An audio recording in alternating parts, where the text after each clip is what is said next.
Hello, everyone. Thank you so much for joining. On behalf of InnerEye Arts team, I welcome you all to our first multidisciplinary virtual art show, Dhai Akhar, Seated in Love. I'm speaking from the land which was once home to Aloni people who lived here for thousands of years. We pay our deep gratitude to them. In this time of great distress, I urge all of us to take a moment and think deeper about our past and present mistakes, injustices, and come together to think how to build a better future for our generations to come. InnerEye Art is very thankful to Asia Week San Francisco for featuring our work. We are also very thankful to Namrita Yuhana and Yamini Mittar from Dil Ki Awaaz Bolly 92.3 FM for being our media partners. Thank you, both of you. Dhai Akhar, Seated in Love is inspired by the life and work of medieval Indian saint poet Kabir Das ji, who believed in love as a revolutionary practice. When Kabir is saying, Dhai Akhar prem ka padhe so pandit hoye, he is calling for change. He is standing against the ethic of domination, inequality, and oppression. Our show honors power of radical love, as stated by present-day social commentator, essayist, and poet Bell Hook, and philosopher, civil rights activist Professor Cornel West, who says, it's high time we invest in deep learning, building towards a depth of wisdom, a capacity to see how to be of service to mankind. I'm personally very thankful to all the artists of the show for accepting my invitation. We will start our program with artist talk and presentations. To close our program, we have two wonderful guests with us today. We have scholar and educator Pranjali Sirasao from San Francisco Bay Area, who is presently doing research on Kabir bhajans in Malvi style. And we have world-renowned folk singer from Malwa region in India, Padmshri Prahlad Singh Tipaniya ji, who is known for singing Kabir bhajans. We are honored to have both of them with us. So please be there with us till the end of the show. So without any further delay, let's start the art showcase and the artist talk and Dhai Akhar, Seated in Love.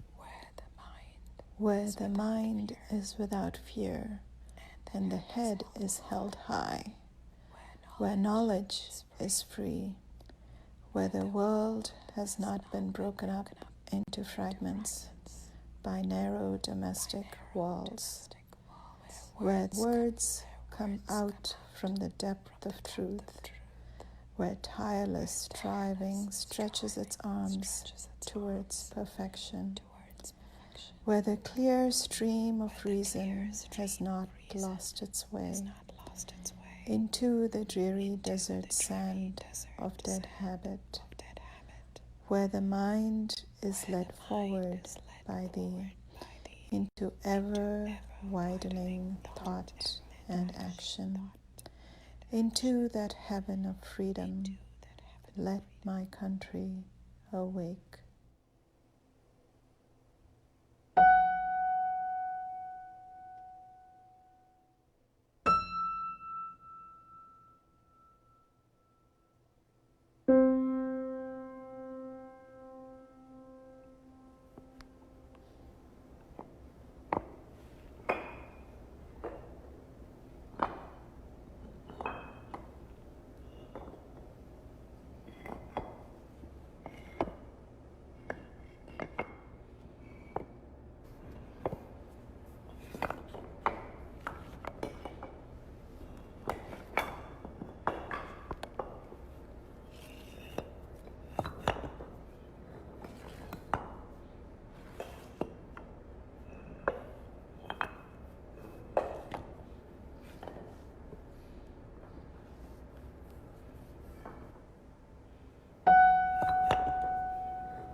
The brick. Such a simple form, one that can construct and destruct. Most of my work starts with material play. I love to experiment with different media, techniques, and forms. I love the mystery of not knowing why I'm drawn to certain things and where my experiments will take me. I started making these bricks more than a year ago simply with the urge to combine two unlikely materials, fabric and plaster. I was drawn to polarities, the whiteness and smoothness and the softness and color of the fabric. Somewhere in my mind, I associated the fabric with the human and how the brick stands for building blocks in the creation of community, system, and society. Of course, 2020 is proving to be an unprecedented year of challenges on many levels. As if the refugee crisis was not enough, we are inundated with even greater challenges: the pandemic, the fight for racial justice against police violence, and the current and ever-present climate crisis, as we see in the fires of California. We live in downtown Milwaukee, and the week after George Floyd was murdered, our neighborhood was charged with tension and protests. The energy was palpable, deep with justifiable anger and sorrow. It really did feel like change was around the corner and the status quo seemed impossible to continue. And yet it did. Just an hour's drive from us, a couple of weeks ago, another black man was killed point blank with multiple bullets to his back.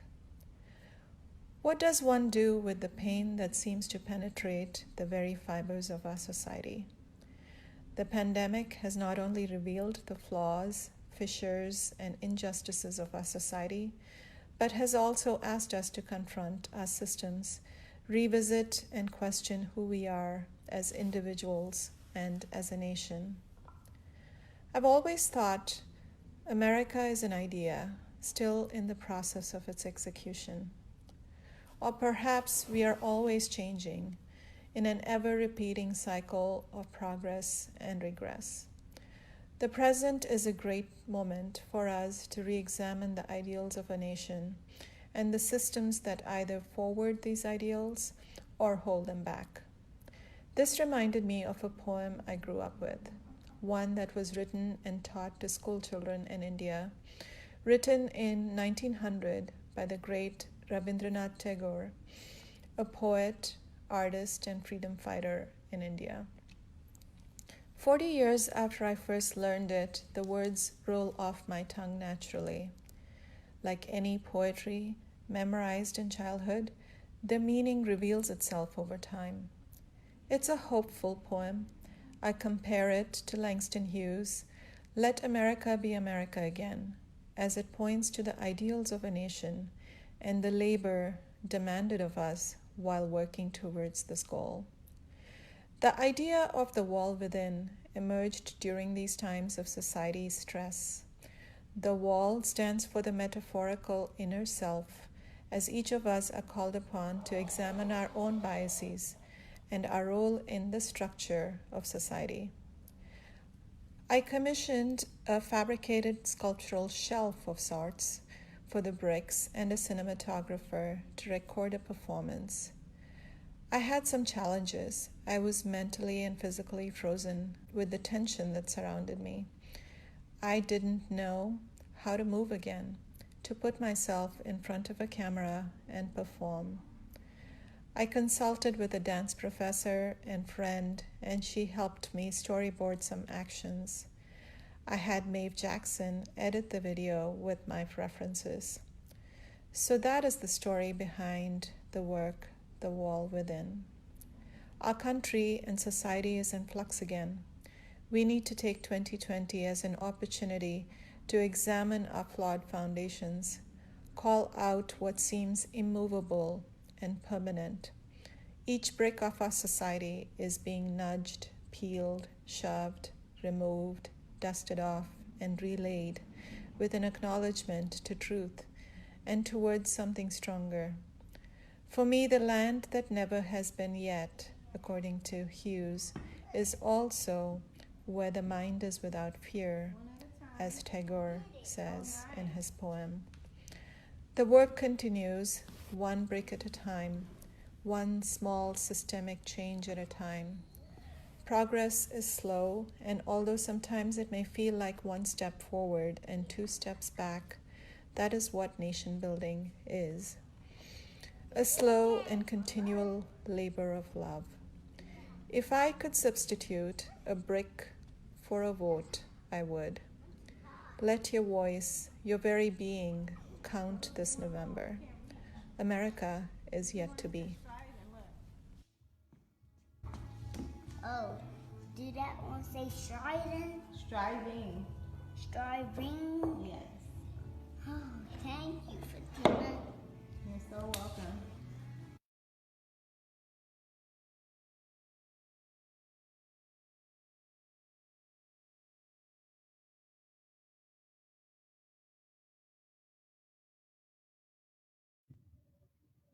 Hello, my name is Lydia Nakashima Degarrod, and I would like to thank Pallavi Sharma for inviting me to be in this exhibit. Thank you so much. Okay, let me say some few words about my work. My work is interdisciplinary.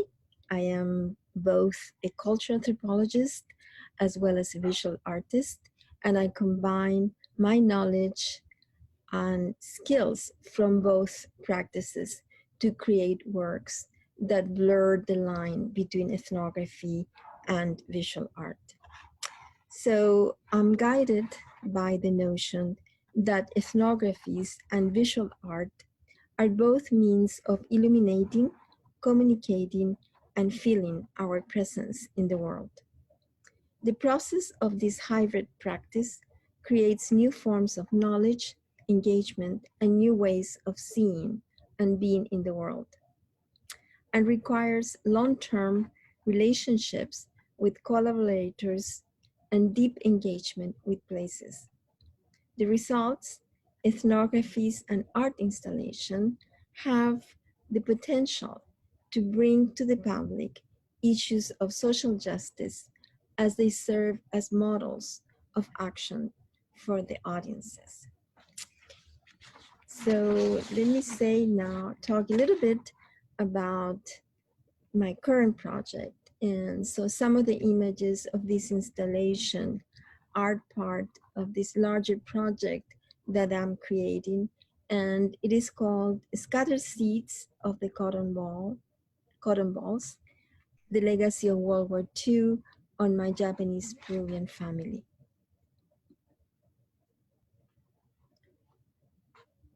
Using the cotton ball as a symbol for the Japanese presence in Peru, for the first wave of Japanese immigrants who came to work in the cotton plantations, I have created an installation of 20 balls hanging from the ceiling.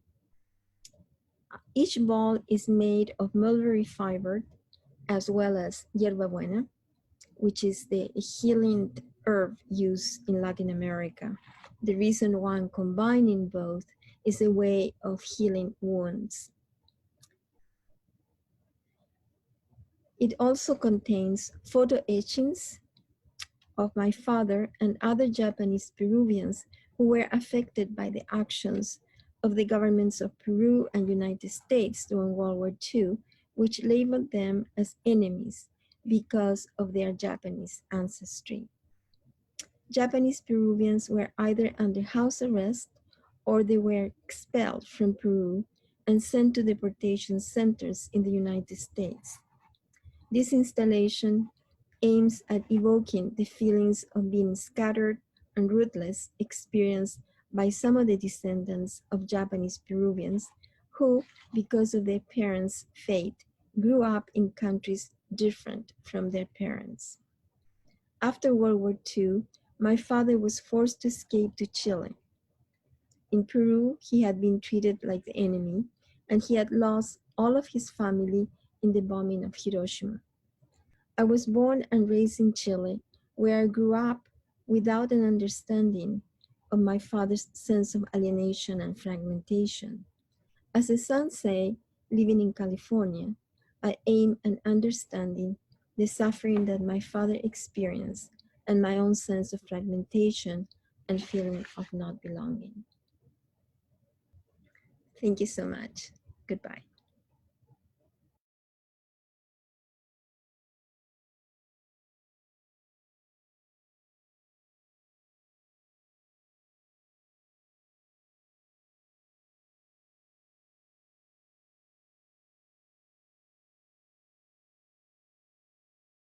In 2012, Linda Ensign Choi, curator of the Art Museum of Los Gatos, asked if I would create an installation of altered library catalog cards, similar to the ones I had already made. The cards were inspired by photographs that my daughter, Melissa, and I took of each other for her photography classes. I sewed a strand of my long hair onto each card and also found words that spoke to me. There ended up being 30 cards in the installation.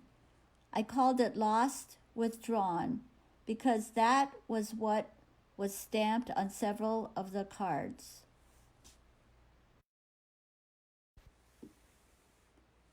For some of the cards, I transferred the photos using a blender pen, which is a colorless permanent marker. On other cards, the photos were transferred using matte medium. The rest of the cards were photocopies glued onto the cards. The altered library catalog cards reflect my thoughts during the time while I was looking through the words I had previously cut out. Some of the phrases captured the sensitivity I felt during the photo sessions with my daughter.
Poems, words, threads was born out of my thoughts of otherness. Perhaps it would be correct to say that the seed of the work was planted after I moved to the US. Our family started migrating to the US just after 9/11. The Patriot Act was enforced. Tensions towards immigrants were strong in the country, and we felt it. My response to these started in my work. Then in 2004, I heard of the genocide in the Western Sudan, Darfur. The idea of working on an installation started, but I had to wait for some funding. Finally, the opportunity to apply for a grant came in 2007. My concept for the project was maturing in the meantime. Genocide, to me, is the extreme of otherness. How much hatred, desire for power and control drives a person to want to erase another and feel absolutely no remorse. These were the thoughts that were going on in my mind. We have seen this happening in the history, but learned nothing from it. And we keep doing it to each other. Build walls, put up barbed wire, create the other. For me, it was losing that thread of human connection. It is also about thinking in binaries. For one to be powerful, the other one must be powerless. A coexistence of two opposites. So this project was to be about reconnecting and working with the other. I decided on 2 installations, both to be collaborative and multimedia.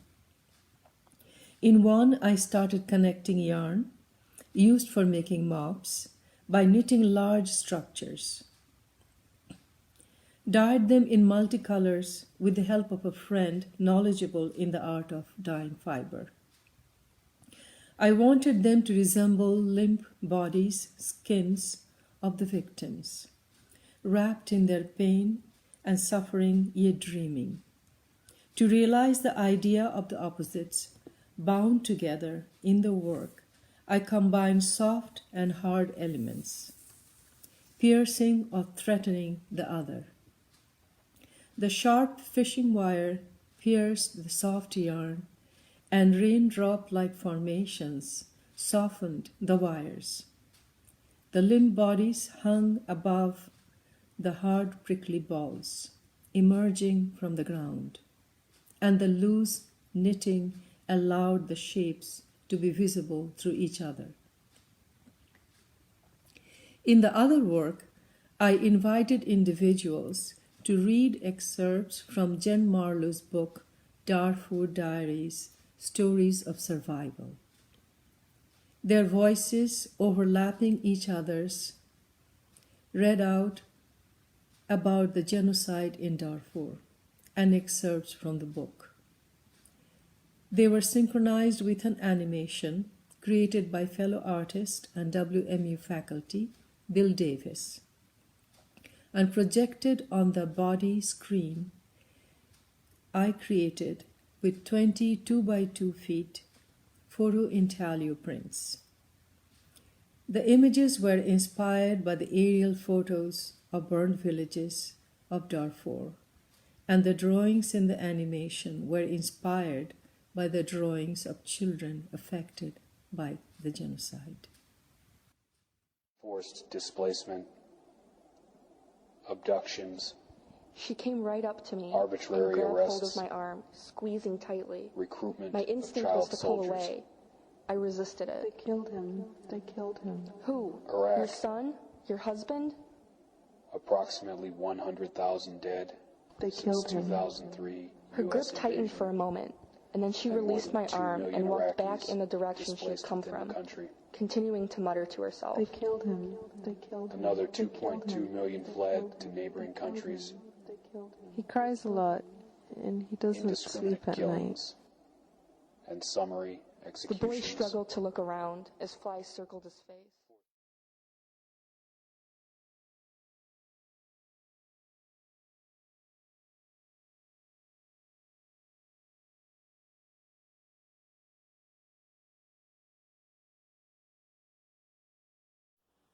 Hi, my name is Irene Wibawa, and welcome to my studio slash living room. This is where I make my art. It's probably about midnight right now, and this is probably about the time that I'm most productive at making my art. And see, it's called Balance Forward, and it's my first textile artwork. And it also has a jelly printed image of an acorn woodpecker by Reiko Fujii. So I want to thank her for making it, and also for allowing me to use it, to incorporate it into this artwork. And of course, I also want to thank everyone at InnerEye Arts for putting all this together during this really challenging time, and for providing a space for people of color for their voices, for us to have our voices out here. So thank you so much for including me, and so I'm now going to talk about my art. All right, so this is Balance Forward. It is 36 inches long, 15 inches wide.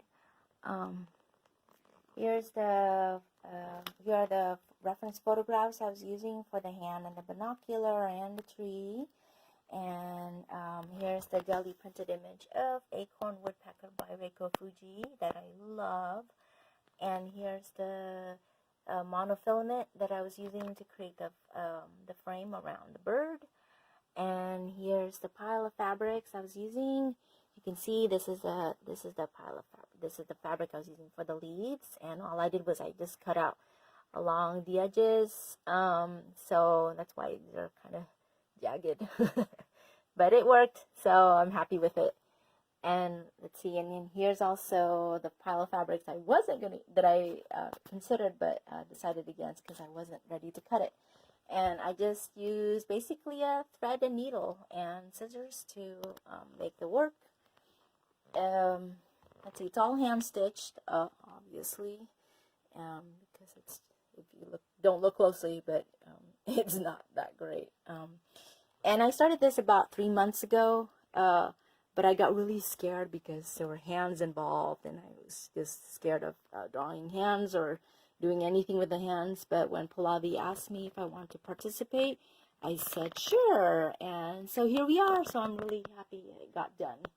I was inspired by a story of an avid birdwatcher, Black American Christian Cooper, in New York City this past May. He was birdwatching in Central Park in an area where dogs are supposed to be leashed, and there are clear signs posted. He encountered a white woman with her dog unleashed, and when he asked her to leash her dog, she was indignant about it, and she instead of just doing it, and she knew she had broken the rules, but instead of just doing it, she opted to call the police on him. And fortunately, he recorded the whole event, the whole encounter. So he had the evidence to support him, and he's still alive. So he survived the whole ordeal, and I'm very grateful for that. My work isn't actually about that story, but it did make me think about the relationship of Black Americans and people of color to nature, and their access, not just their relationship, but access to nature. And then this is about envisioning a different reality, a different scenario where Black Americans and people of color have access to nature without hesitation, without fear, and only with love. So that's it. Thank you for watching. Thank you for listening. Balance Forward. Here it is.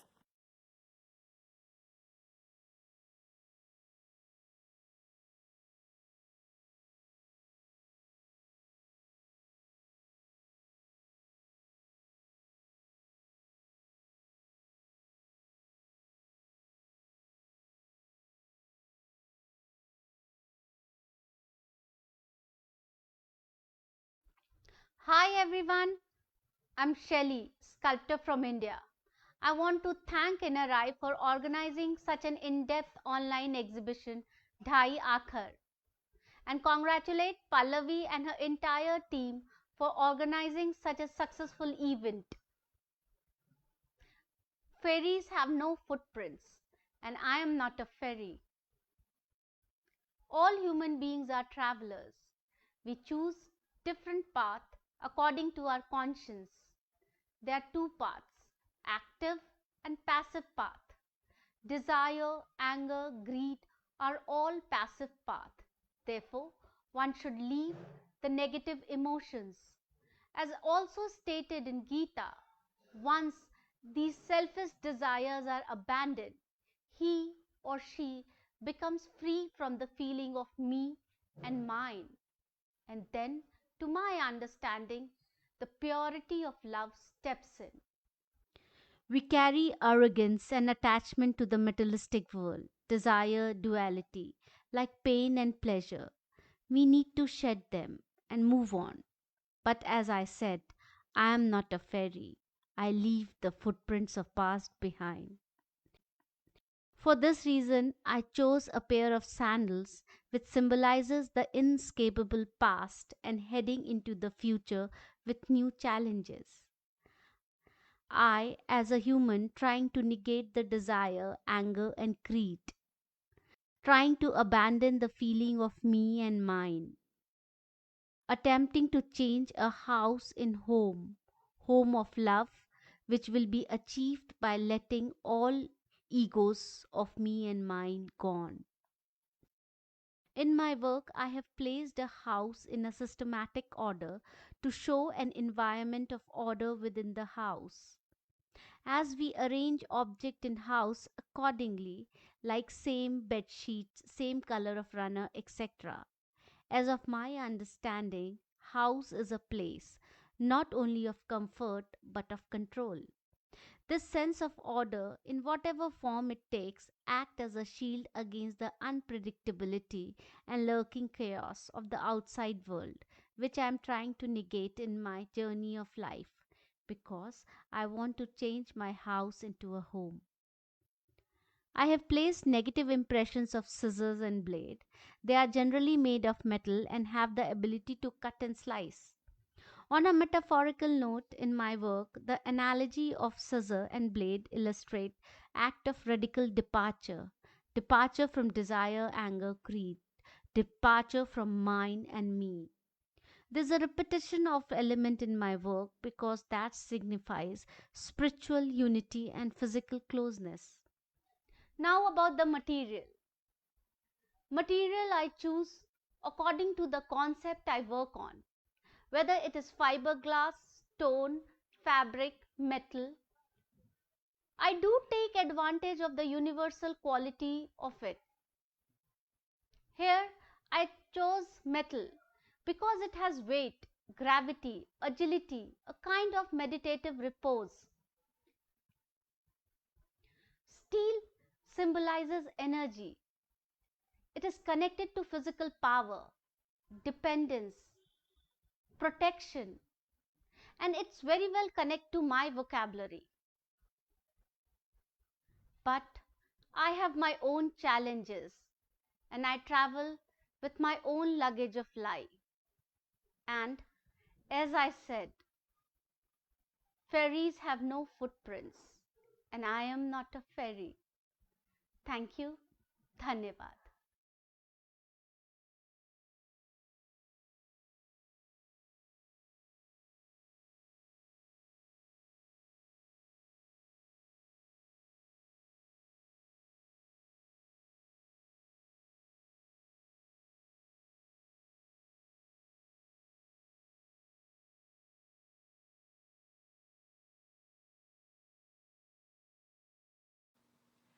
The collage works I'm sharing are intimate sketches of everyday life, grounded in my early lessons received from my grandparents who were immigrants from Japan. At an early age, they instilled in me a sense of respect toward nature and the notion that spiritual forces are alive in all objects, like trees, rocks, rivers, and so on. As an artist, I sense that force emanating from each scrap of fabric or paper, like a metaphor for life, identity, and personal history that is at the core of my art. About 10 years ago, I began combining my grandfather's weathered calligraphy paper scraps with my collection of vintage fabrics from Japan, Latin America, India, and Africa. Here are a few samples of textiles. I also added other materials and surface treatments, including ink drawing, natural dyes, and traditional Japanese hand stitching called sashiko, pictured here. I hope that as you view these collages, each one will spark your own personal interpretations and responses. The first piece, entitled "She Speaks Without Words," is an offering of gratitude to my grandmother, who was my first art guide, and to the many others throughout the years whose teachings have remained an important part of me and my practice. On the left are my renderings of traditional Japanese textile motifs on handmade paper, with Japanese sashiko stitching below. This acknowledges how we embrace history even without words. The rich pool of indigo dye is flowing like a silent conversation, free and unbound. I believe the unspoken has taught me some of my most profound and valuable life lessons. The next piece, "A Cry and a Prayer," emerged during a moment of deep concern for our earth and the people of the earth. It definitely applies to what we are experiencing today during these unprecedented times of COVID. My intention is to tap into the simplest expressions of life, to summon the sacred as well as the mundane. A faded drawing of a dragonfly is the only sign of life, as are the spiral motifs painted below. Above, I combine handmade paper with a frayed piece of white cloth. The small torn hole in the fabric weeps with a sense of sadness and loss. At the same time, it can be interpreted as a portal to a promising future, carefully stitched around its edges, bracing for change or a new beginning. In The Way to Make Us Whole, I use symbolic images to portray the us versus them mentality we witness around us almost every day now. On the left are printed arrows pointed towards opposing forces, referring to these violent standoffs. Down the center are scraps of Japanese fabrics, like a temporary buffer between the two sides. We can either obliterate each other or find common ground. The choice is ours in this world of escalating divisions. But also present are the universal circular white forms painted in to represent energetic sacred space and life's connections, reminding us of the hope that we can ultimately achieve unity.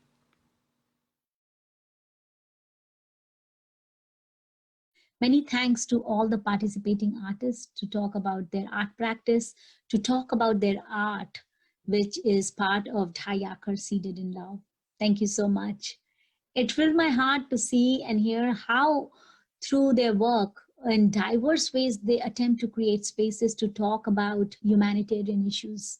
One thing is for sure, through their art practice, whether they are disrupting or challenging the systems of oppression, status quo, or subverting it through the conversations, their art is deeply rooted in love, which is quite a healing and transformative experience. I hope you all had a great time listening to them as well. If you would like to see the whole show, please visit our website www.innereyeart.com.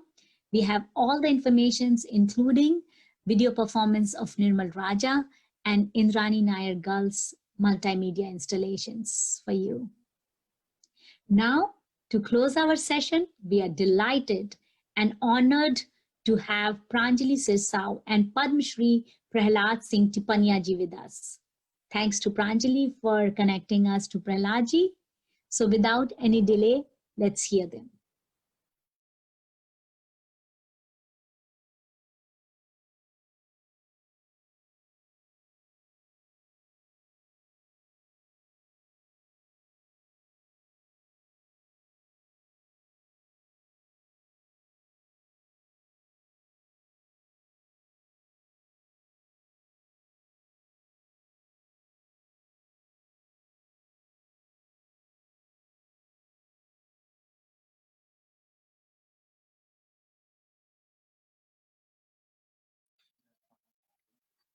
Namaskar. It is such a pleasure to join Dhai Akhar, seated in love, especially during these tough and challenging times. It is truly the time to fathom the essence of Pothi pad pad jagmua, Pandit bhayana koe, Dhai Akhar prem ka padhe so Pandit hoye. Kabir in this doha shows the way in a simple but dynamic style. Kabir was a 15th century Indian mystic poet, philosopher, and saint.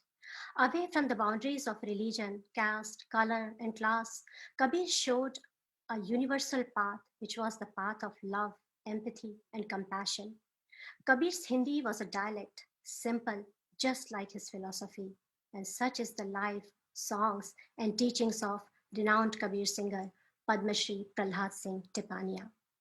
Padmshri Prahlad Singh Tipaniya ji is one of the most compelling folk voices in today's time. Born in a small village in the heart of India, Madhya Pradesh, he has earned international acclaim for his captivating music and the profound teachings he shares through his bhajans. He specializes in singing and interpreting the verses of Kabir and other Indian mystical saint poets. Every bhajan Prahlad shares is a deep exploration into bhakti or devotion and spiritual practice, all grounded within the realities of everyday life experiences.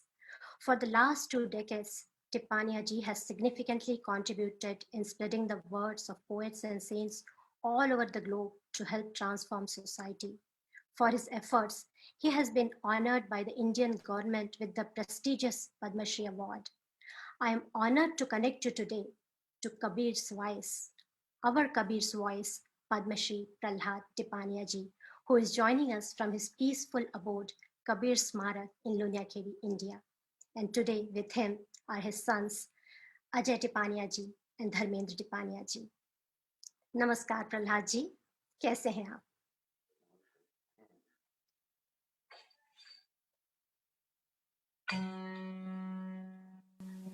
सबसे पहले तो मैं इस आयोजन के आयोजक को साधुवाद ज्ञापित करूं और कबीर के मार्फत वो रंग जो पूरी दुनिया में पूरी कायनात के लिए प्रेम और सद्भाव का रंग है, वो रंग हर इंसान के ऊपर यदि पक्का चढ़े तो इंसान के बीच की दूरियां, बीच की कटुता, नफरत और अनेक प्रकार के नासमझी की वजह से होने वाली घटनाएं का खात्मा हो सकता है। और यही बात कबीर ने बहुत अलग अलग समय पर अलग अलग तरीके से कही। तो हम जब तक अपने जीवन में प्रेम और सद्भाव की चुनर नहीं उड़े और पक्का रंग नहीं चलाएं, तब तक दूरियां बनी रहेगी। इसलिए दूरियों को खत्म करने के लिए प्रेम और सद्भाव का, आत्मीयता का, सरलता का और सहजता का पक्का रंग चला लें। जी हाँ, बहुत बहुत धन्यवाद। तो हम आपकी वाणी में और आपके स्वर में सुनते हैं कबीर का भजन।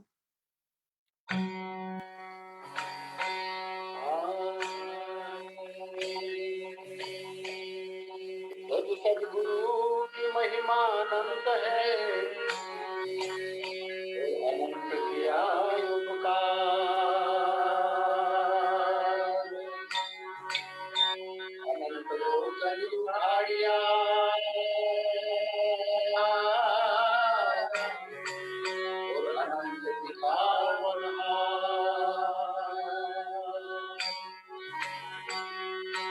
सदगुरु तो ऐसा मिला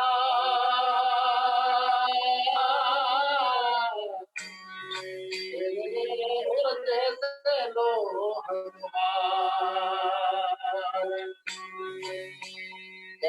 दे कंचन किया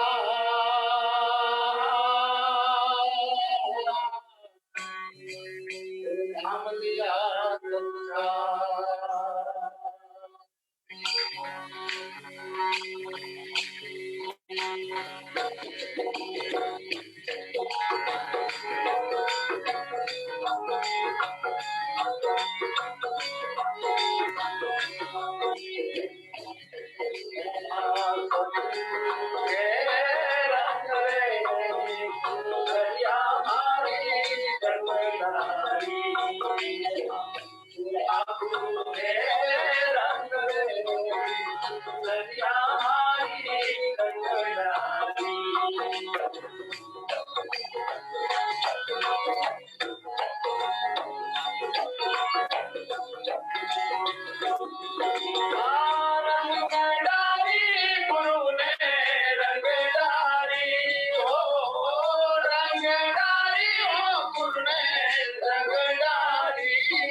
बहुत बहुत सुंदर जी, बहुत बहुत अच्छा। और शीतल चुनर ओढ़ के मगन भई, तो आपको सुनकर हम बस मगन ही हो जाते हैं। और इतना अच्छा भजन है और कबीर के शब्द तो है ही, पर आपके साथियों का संगीत है और आपकी वाणी है जिससे वो गहरे तक हमारे अंतर मन में हम आत्मसात कर पाते हैं। और बात लगता है मुझे हमेशा आत्मसात करने की है, जो हम कह रहे हैं कि पढ़ के, सुन के, लिख के नहीं होने वाला है, इसको आत्मसात करना है। तो आप प्रहलाद जी इस भजन के बारे में या कबीर की सार्थकता के बारे में, खासकर आज के इस युग में, क्या कहना चाहेंगे? मैं निश्चित रूप से यही चाहूंगा कि इन संतों के, विशेष रूप से कबीर ने जिस प्रेम, सद्भाव और आत्मीयता का संकेत पूरी कायनात के लिए किया, और वो है शीतलता का, वो है दया का, वो है प्रेम का, वो सद्भाव का। और इसीलिए वो कहते हैं कि कबीर खड़े बाजार में और सबकी चाहे खेर, ना कहूं से दोस्ती और ना कहूं से बेर। इसलिए पूरी कायनात के लिए एक प्रेम और सद्भाव का वातावरण हो, ताकि जो भी दूरियां हैं, जो भी नासमझियां हैं, जो भी आपसी कटुता है, वो कम हो सके और हर इंसान प्रेम और सद्भाव के साथ रह सके। इसलिए आयोजकों को और विशेष रूप से प्रांजलि और पल्लवी जी को मैं हृदय से साधुवाद ज्ञापित करूं कि इस कार्यक्रम के मार्फत पूरे देश और दुनिया में वो शीतलता की चुनरी, वो प्रेम और सद्भाव का एहसास हम इन संतों की वाणी के मार्फत करें और सद्दुर अमन चैन कायम हो सके। बहुत धन्यवाद। बहुत बहुत धन्यवाद। और धन्यवाद मैं क्या कहूँगी प्रहलाद जी, आपको बस हम दिल से कृतज्ञ हैं और आभारी हैं कि आप इतनी दूर लुनियाखेड़ी से जुड़े। और आप कहते हैं दिल से दिल का जुड़ना चाहिए, तो देखिए हम इतने अमेरिका से लुनियाखेड़ी तक आपसे जुड़ गए, और बस ऐसे ही हम सब आपस में जुड़ेंगे, दिल भी जुड़ेंगे, और कबीर का, आपका जो प्रेम का, सद्भाव का संदेश है वो इसी तरह फैलता रहेगा। तो यहाँ पर मैं इनर आई आर्ट की पल्लवी शर्मा जी को धन्यवाद देती हूँ और आपका और आपके साथियों का बहुत बहुत आभार व्यक्त करती हूँ कि आप इतने दूर से हमसे जुड़े और हमारा मार्गदर्शन किया। बहुत बहुत आपको शुभकामनाएं, और ऐसे ही बस हम आपसे जुड़े रहें, यही प्रभु से प्रार्थना है। नमस्कार। धन्यवाद। नमस्कार। Thank you so much, Prahlad ji, for your kind words and serenading us with your soulful singing. Maza aa gaya. Pranjali, thank you so much for sharing the wisdom of Kabir and connecting us to Prahlad ji with us today. Thanks to all of you for attending our virtual program. If you liked our program and would like to be connected with us, please like our Facebook page. If you are an artist and would like to participate in our programs, please send us an email via our website, www.innereyearts.com. Once again, on behalf of InnerEye Arts team, I thank you all for joining us today. Thank you. Have a great evening. Bye-bye.